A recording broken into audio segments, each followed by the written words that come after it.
آپ حیران ہو جائیں گے یہ جان کر کہ مڈل ایسٹ میں امن ایک بار پھر ختم ہو چکا ہے۔ اسرائیل نے اپنی ایئر سٹرائکس پھر سے شروع کر دی ہیں اور ان ایئر سٹرائکس کے نتیجے میں غزہ میں 26 لوگ شہید ہو چکے ہیں۔ اور ابھی آپ یہ سوچ رہے ہوں گے کہ لٹرلی ابھی چند دن پہلے 9 اکتوبر کو ہی تو پیس ڈیل سائن ہوئی تھی، ابھی تو امن آیا تھا، اتنی جلدی امن چلا بھی گیا؟ یہ حیرانگی کی بات نہیں ہے، حیرانگی کی بات وہ ہے جو اب میں آپ کو بتانے والا ہوں۔ فائنلی گریٹر اسرائیل کا پلان شروع ہو گیا ہے and the worst is no one is even talking about it۔ کہانی کیا ہے آئیے سمجھتے ہیں۔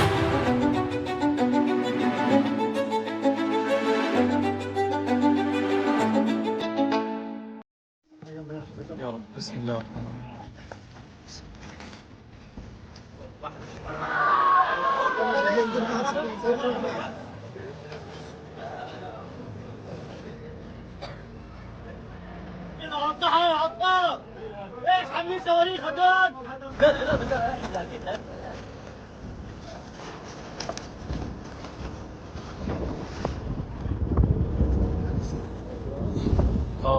اللہ يلا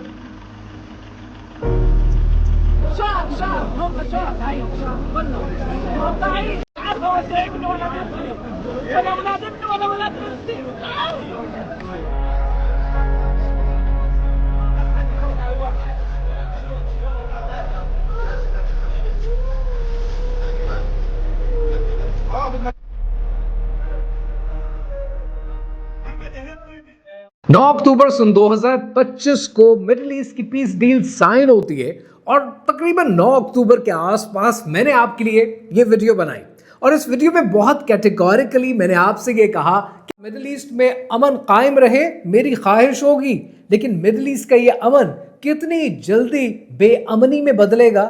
I think it's just a matter of time۔ اور پھر آپ نے یہ دیکھا کہ 19 اکتوبر کو ایک بار پھر جھگڑا شروع ہو گیا، ایک بار پھر لڑائی شروع ہو گئی۔ اس دفعہ اسرائیل نے الزام یہ لگایا کہ حماس نے رفح کے قریب ان کے ایک کمانڈ پہ اٹیک کیا ہے جس میں 2 سولجرز جان سے گئے۔ اس پر حماس کا کہنا یہ ہے کہ 2 باتیں پہلے اپنے دماغوں میں کلیئر کر لیں۔ نمبر 1، جنہوں نے اٹیک کیا ہے وہ حماس نہیں ہے، وہ ان ایفیلیٹڈ گروپس ہیں، اور دوسرا ایسے group sponsored by Israel itself ہیں۔ اور تیسری ایک بڑی مزیدار بات حماس نے کہی ہے کہ اسرائیل آلریڈی 9 اکتوبر سے لے کر اب تک 80 وائلیشنز کر چکا ہے تاکہ یہ سیز فائر کسی نہ کسی طریقے سے ختم ہو جائے۔ اچھا، ان تینوں پوائنٹس کے اندر جو دوسرا پوائنٹ ہے نا وہ میری نظر میں بڑا امپورٹنٹ ہے کہ یہ ان ایفیلیٹڈ گروپس ہیں، یہ حماس کا حصہ نہیں ہے۔